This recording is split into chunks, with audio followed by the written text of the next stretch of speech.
सबसे पहले तो भाई फिर से आपको बहुत बहुत कॉन्ग्रेचुलेशन एक बार फिर, क्योंकि हमारी कल की रिकॉर्डिंग जो है खराब हो गई।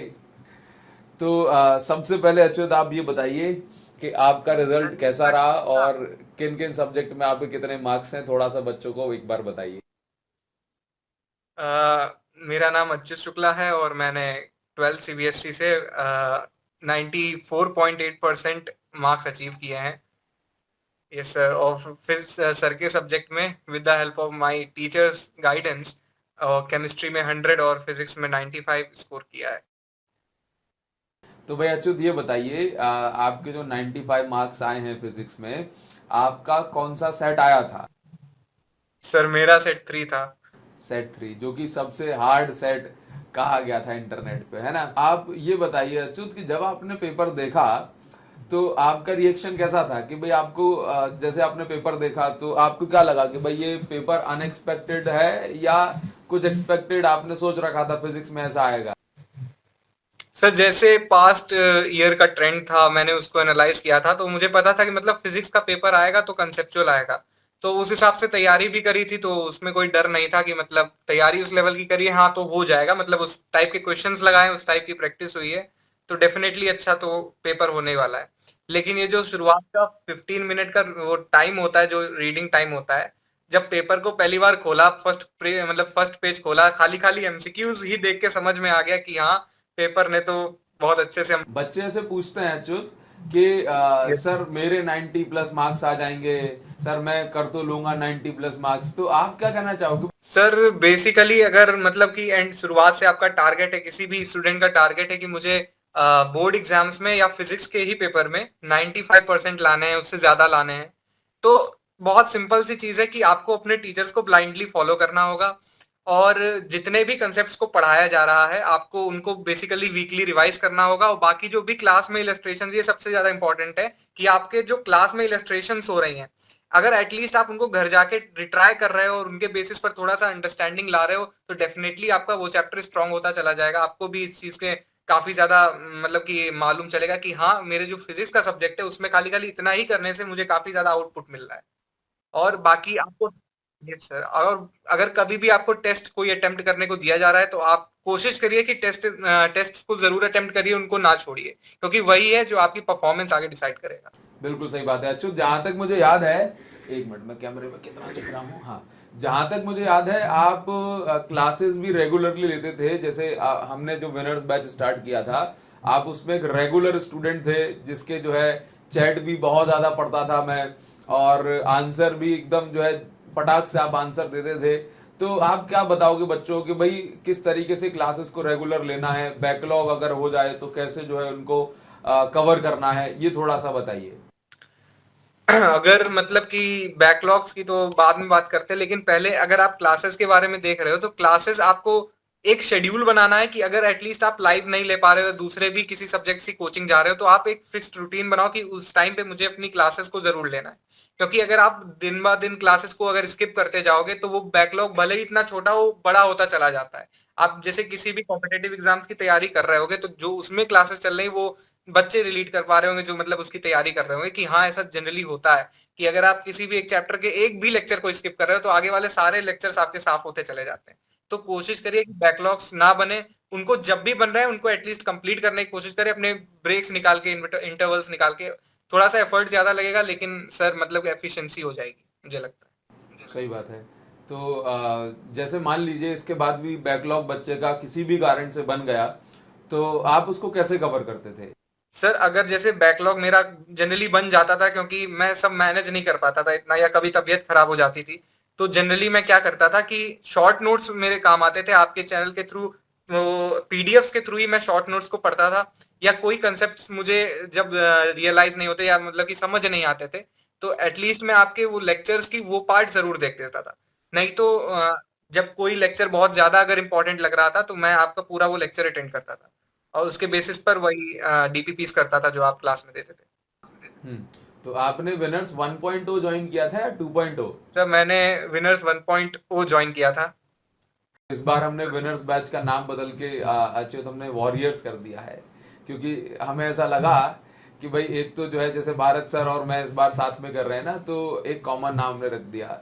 और उसके बाद मुझे लगा कि अब जैसा फिजिक्स का पेपर आ रहा है उसके हिसाब से बच्चों को वॉरियर ही बन के जो है पढ़ना पड़ेगा।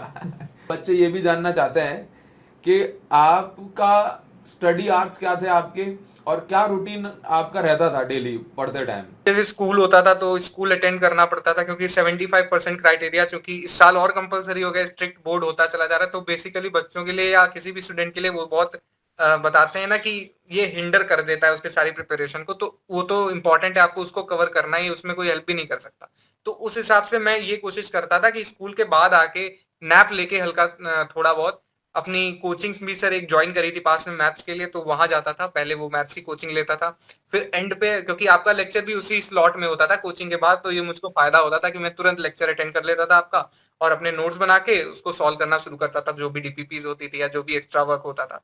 तो इसके बेसिस पर बाकी अगर स्कूल में कभी फ्री टाइम मिलता था, जो आपकी इलस्ट्रेशन होती थी क्लास वाली, उनको रिवाइज कर लेता था। तो सर टाइमिंग का मुझे पूरे साल भर कहीं इशू नहीं हुआ। तो उसके बाद जो रिवीजन वगैरह कब करते थे आप। रीजन वगैरह जैसे संडेज को बहुत इंपॉर्टेंट टाइम होता है। संडे एक तरीके से किसी भी स्टूडेंट के लिए गोल्डन टाइम होता है कि उसमें वो ये भी चीज करता है, और जनरली टीचर्स उसमें होमवर्क भी नहीं देते, अपने बैकलॉग्स से स्टूडेंट्स निपटाते हैं।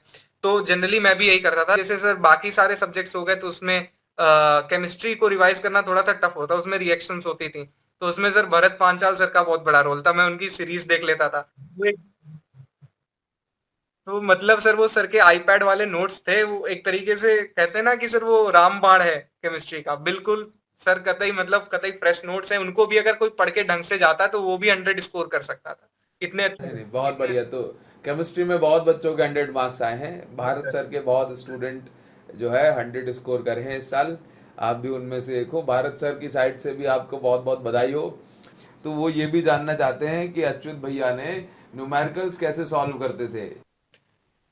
अगर न्यूमेरिकल्स की बात करी जाए तो फिजिक्स में अगर आप देखोगे, जो बेसिकली फिजिक्स सब्जेक्ट है वो बेसिकली न्यूमेरिकल्स के ही अराउंड घूमता है। उसमें थ्योरी कही जाती है, लेकिन सर एक्चुअली कोई थ्योरी होती नहीं है। वो थ्योरी भी आपको एक तरीके से कंसेप्चुअली बेटर करने के लिए होती है। अगर आप क्लास ले रहे हो कोई भी, तो हर एक टॉपिक, वो डेरिवेशन का छोटे से छोटा पार्ट ही क्यों ना हो, आपको बहुत अटेंटिव रहना है क्लास में। जो भी सर पढ़ा रहे हैं उनके बेसिस पर चीजों को बहुत अच्छे से समझना है। अगर नहीं समझ में आ रहा है तो वापस से उस चीज को देखना है। और अगर आप उतना कर रहे हो तो फिर न्यूमेरिकल्स आपको बेसिकली मीडियम से एडवांस, या फिर कह लेते हैं कि लो से एडवांस जाना है। पहले एनसीईआरटी अगर आप सॉल्व कर पाओ तो पहले लो लेवल के लगाए, फिर धीरे धीरे एडवांस प्रॉब्लम्स ही आपसे धीरे धीरे बनने लगती हैं, बस प्रैक्टिस पे होता है सर। मतलब अगर कोई इनफैक्ट 95 सोच रहा है और अगर वो खाली स्ट्रेटजीज देख के जा रहा है यूट्यूब पे, तो -95 उसके जरूर आ सकते हैं। 95 थोड़ा बड़ा टारगेट है जी। तो लगे हाथ ये भी बता दो कि भाई शॉर्ट नोट्स जब बच्चे बनाते हैं तो उसमें क्या क्या की पॉइंट्स आप लिखते थे, जैसे फॉर्मूले, डेफिनेशंस। तो शॉर्ट नोट सर आपको दिखा दें। हाँ दिखा दो, बिल्कुल बहुत अच्छा रहेगा।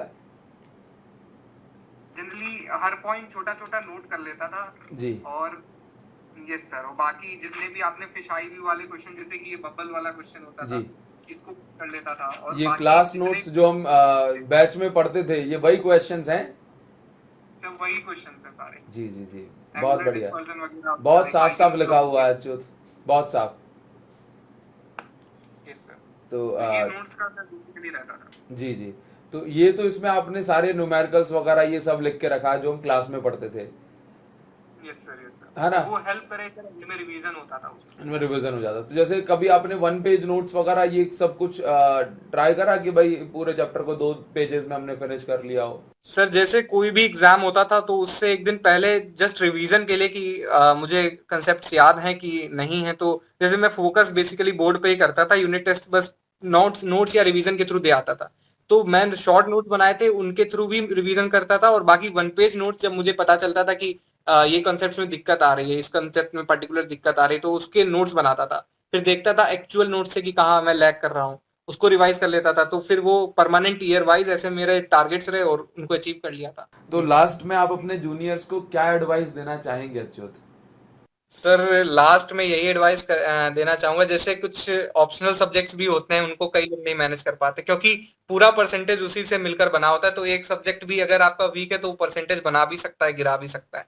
तो जैसे मेरा खुद कंप्यूटर साइंस था ऑप्शनल सब्जेक्ट में, तो उसको भी ढंग से मैंने मैनेज किया था पूरे साल, क्योंकि स्कूल वाइज में मुझे टीचर अच्छे मिल गए थे, तो स्कूल में ही मैं कंसेप्ट को ढंग से पढ़ लेता था। कंप्यूटर में कोडिंग जैसी भयानक भयानक चीजें होती थी, क्योंकि पाइथन सब्जेक्ट था, तो उसमें टाइम तो देना पड़ता था। तो हम देखते थे कि फिजिकल एजुकेशन वाले खेल रहे हैं हमारे ग्राउंड के सामने, हम लोग टक टक टक टक लगे हैं पढ़ रहे हैं कोडिंग। तो उसमें भी टाइम देना पड़ा। बाकी आपको पूरे साल अगर आप टीचर्स को ब्लाइंडली फॉलो कर रहे हो, तो मैं ये कंप्लीटली कह सकता हूँ कि बोर्ड में आपके 95% कहीं नहीं गए, क्योंकि टीचर से ज्यादा एक्सपीरियंस कोई नहीं होता। एक्सपीरियंस्ड टीचर के पास अगर आप पढ़ रहे हो, उसको मतलब फेथ है, अगर ब्लाइंडली फॉलो और एंड तक टिके हो, तो बिल्कुल आपको रिजल्ट मिलेगा। तो कितना इंस्टाग्राम यूज करते थे? मतलब 2 घंटे पर डे का कंपलसरी रहेगा, मतलब सफिशिएंट रहेगा 90 प्लस स्कोर करने के लिए? हाँ सर, 2 से 3 घंटे तक का सफिशिएंट हो दो से सकता तीन है। घंटे अगर हम इंस्टाग्राम चलाते हैं तो मुझे लगता है कि आराम से 95 प्लस तो स्कोर कर ही लेंगे इस बार, चाहे जितना हार्ड पेपर आए। ठीक है ना? Yes sir. चलिए, यही तो एडवाइस चाहिए थी सारे बच्चों को। वो यही जानना चाहते थे कि कैसे भी करके ऐसा शॉर्टकट मिल जाए कि इंस्टा भी ना छूटे और परसेंटेज भी ना। तो आपने बता दिया, उसको ध्यान रखेंगे। बिल्कुल सही है। तो मेरे हिसाब से इस बार बच्चों को जेई की तैयारी भी साथ में जो है, जेई के क्वेश्चंस वगैरह ये सब लेकर के और चलने चाहिए। इनका भी सर मतलब टारगेट है जेई वगैरह, तो अगर आप क्लास में 12th का भी सिलेबस अगर ढंग से कर रहे हो, तो आप अगर कंसेप्चुअल क्लैरिटी थोड़ी बहुत 11th की भी, जैसे मैकेनिक्स का सर कुछ पोर्शन आ जाता है इलेक्ट्रोस्टैटिक्स में, कई बार कोई भी प्रॉब्लम को घुमा के दे सकते हैं। तो ये आपको अगर कॉम्पिटिटिव लेवल की भी तैयारी कर रहे हो, तो ये बैच सर का बेस्ट है। मैं कहूंगा कि इसके बेसिस पर ही जितना भी स्कोर रहा था, तो परसेंटाइल मेरी भी अच्छी थी, तो उस वजह से वो पूरा मतलब कि जो भी था, तो वो सर को जाता था सर ने अरे, सर ने काफी थैंक यू अच्युत भाई। आपने जो है मतलब अच्छी बात है। तो थोड़ा सा जो है, लास्ट ईयर जो हमारे बैच का नाम था विनर्स बैच, अब हमने इस बार मैं बता चुका हूँ कि भाई वॉरियर्स बैच कर दिया है। तो जो बच्चे अभी तक एनरोल नहीं करे हैं वो एनरोल कर सकते हैं, और बस मजे से पढ़ेंगे। तो बस यही है अच्युत, आपके एकदम ब्राइट फ्यूचर के लिए आपको बहुत सारी ब्लेसिंग्स, ऑल द बेस्ट। आप लाइफ में बहुत अच्छा करें। ग्वालियर आए तो एक बार जो है मैसेज ड्रॉप करके ज़रूर से आए, मिलते हैं फिर। मेरा लखनऊ आना होगा तो फिर मैं आपसे मिलता हूँ।